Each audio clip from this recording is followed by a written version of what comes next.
Sobrang dali lang. That's it. Pansit. Ate, paano pagka liquid foundation yung gagamitin ko? Pwede rin ba? Napakadaling apply. Pwede rin ba yan sa liquid blush? Contoured. Paano pag powder, te? Pwede rin ba? Dampian mo lang ng Blendy Puff. Diba? Kahit hindi loose powder yung gamitin nyo, compact powder, pwedeng-pwede po.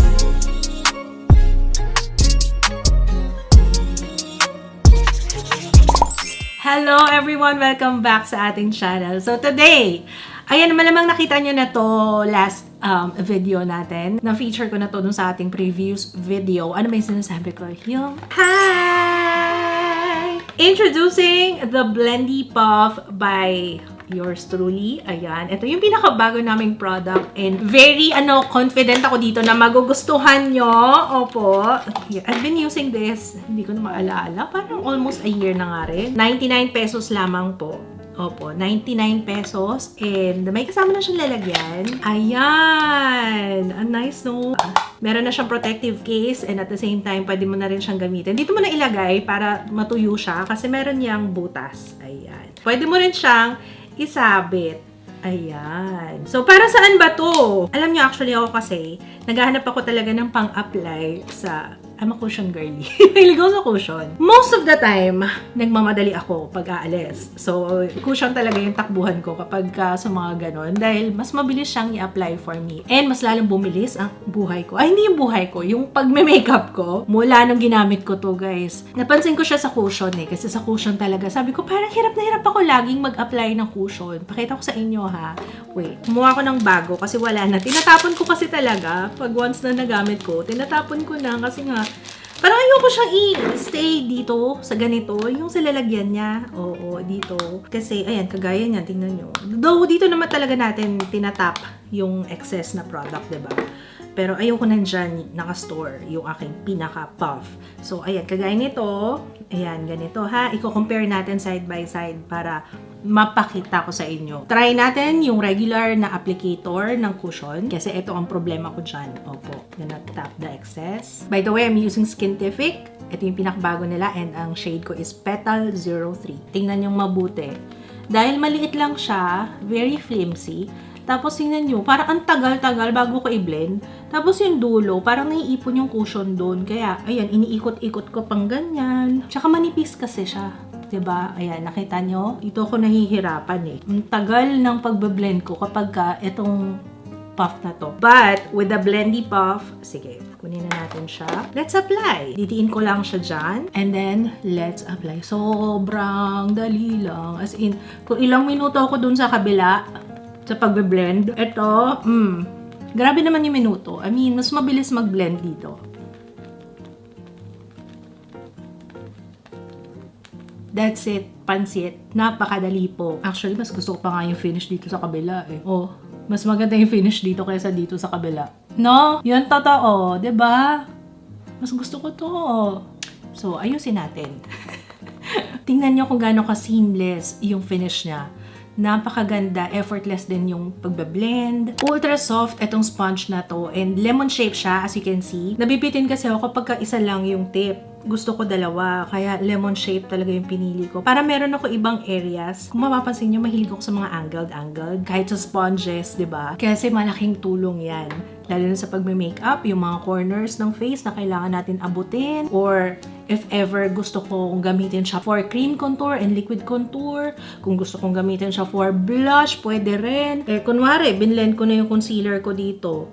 Eh, yung kabila, gagamitin ko contour naman. So, diba? At least meron akong options. Iba, dalawa.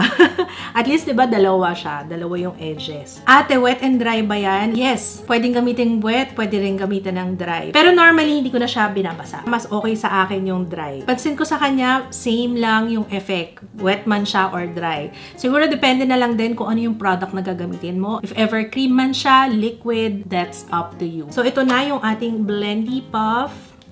I hope you like it. Wait lang. Hindi pa tayo tapos. Alam ko magtatanong, ate, paano pagka liquid foundation yung gagamitin ko? Pwede rin ba? Yes. Actually, kahit anong liquid, cream, ikaw ang bahala, ikaw ang masusunod. Let's try. I'm using Revlon Color Stay. Try natin sa noo. Ayan. Here. Ayan. Napakadaling pang apply. Kahit nga pag mag-spot conceal ka ng blemishes, walang problema. Gusto ko mag-spot conceal. Ayan, Diba? Pwede rin ba yan sa liquid blush? Apply tayo ng liquid blush. I'm using Lovely Cosmetics in the shade A Moment. 2 dot.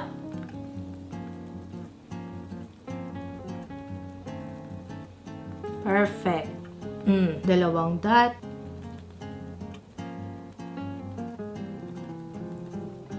See?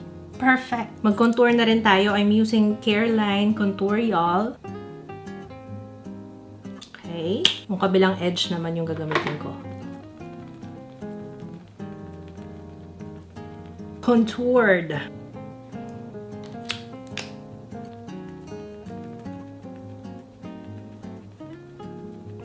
Pak! Diba? Sabi ko sa inyo highlighter pwede? Liquid highlighter?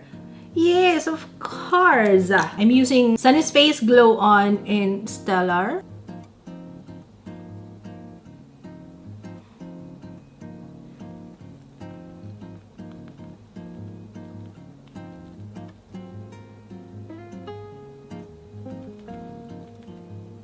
Diba? Pwede, why not? Paano pag powder, Pwede rin ba? Of course! Ako pa ba? Syempre naman, I got you covered. Okay. Syempre naman. Pwede ang powder. I'm using Lux Organics setting powder. Kahit hindi loose powder yung gamitin nyo, compact powder, pwede po. So, tapusin ko muna yung aking entire face and I will be back. Okay, our look is done. May nakalimutan pala ako. Setting spray. Setting spray tayo. I'm using Charlotte Tilbury.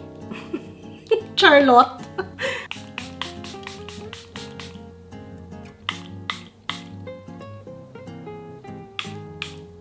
So, ayan. Pagka kunwaring may mga excess na product, gusto nyong masulit siya, ayaw nyong mag-evaporate lang, dampian mo lang ng Blendy Puff. Ayan, para makuha yung mga excess na product. Diba? Alright, so ayan yung ating look for today. Today, yes. Very ako ngayon. Very clean girl lang ang atake natin for today. Uy guys, hindi rin siya madaling masira Yung sa akin, ilang buwan ko na itong ginagamit. Medyo may stain na nga siya, no? Pero papakita ko sa inyo. Wait lang. Hindi to kaagad-agad masisira. Matibay po siya. Medyo nasa-stretch nga ng konti ito Para at least, diba? Kasya talaga. Ako kasi pag nag-a-apply ako, 3 daliri. Opo, yan. Tapos, saka ko i-apply. So, ito yung bago. Tapos, ito yung matagal ko nang ginamit. Siguro mga 2 buwan. Okay. May naiiwang stain sa kanya, which is normal, lalo na kapag ang mga ginagamit mo is yung mga full coverage, ganyan. Oo. Talaga nagsastain yan. Pero I highly recommend na kapag after mong gamitin, hugasan mo na kagad, i-wash mo na siya kagad. Ganyan lang ako mag-wash, ganyan. Piga-piga lang, syempre with sabon. And any bar soap na gusto nyong gamitin, pwede.